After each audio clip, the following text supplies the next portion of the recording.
അവളെ ഇഷ്ടായിരുന്നു, അവൾക്ക് എന്നെ.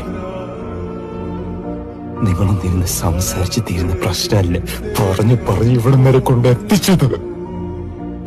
അല്ലേ?